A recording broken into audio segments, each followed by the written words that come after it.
It felt very, very organic, just the whole sort of arc of the band's career, I suppose. I mean, we had a debut album that was on a small imprint that our management at the time created. It was distributed by MCA Records at the time, and then In the Trees, the second album, was a proper MCA release, which incidentally is going to be reissued in the fall. I was going to ask about that. Because it's the 20th anniversary this year, right?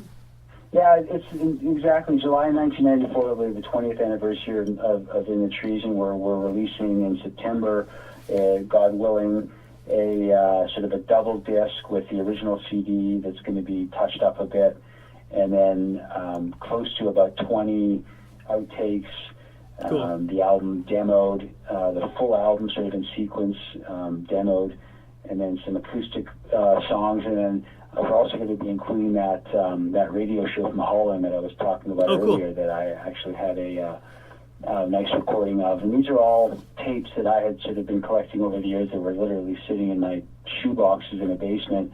And I went to Universal and sort of pitched them on the idea of having sort of a companion disc to In the Trees, and mentioned the 20th anniversary and how there was a time this was a platinum CD, and they were all for it. So that's awesome. I mean, I need to get a new copy of that album because my tape is long gone. Like I had it for many years, but it's I don't know what happened to it.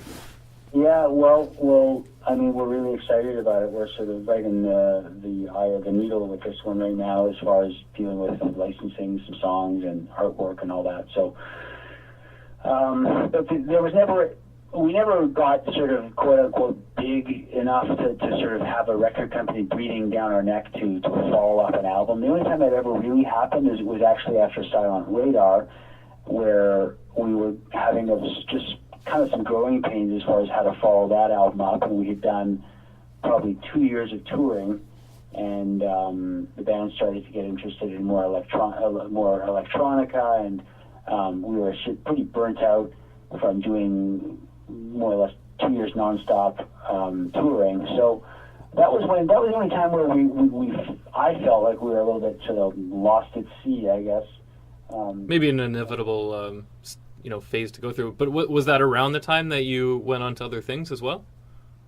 Yeah, that's exactly right. So I mean, I sort of left the group shortly before the album Slow Motion came out. Maybe it was about 2 or 3 months.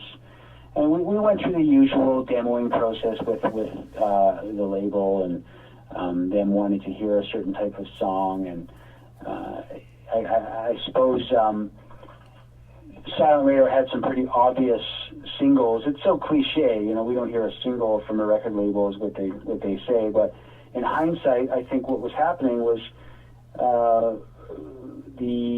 like I said, the internet and the whole culture of the music industry was changing really quickly, and that was coinciding with a time when we were all, I think, just maybe losing a little bit of interest in what we were doing. The band had been together at that point for probably over 10 years, maybe 10, 11 years. So, it was an interesting time, but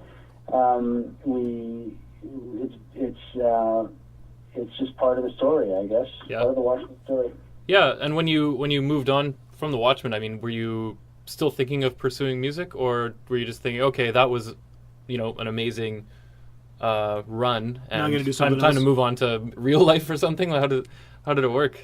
It's funny you say that, and I do feel like I really got my first job when I was 30 years old, because I wish I lived in a van or an airport lounge in my 20s with the band. So I went on to some other things. I work right now. I work in media sales at Toronto Life magazine. I've been basically doing this type of work since I left the band. So right now I kind of have personally the best of both worlds, because we do get to still play, like I said, usually about half a dozen shows a year. They're pretty high profile. We're releasing some, not new, but some reissued material with some new stuff. There's this book biography that's coming out.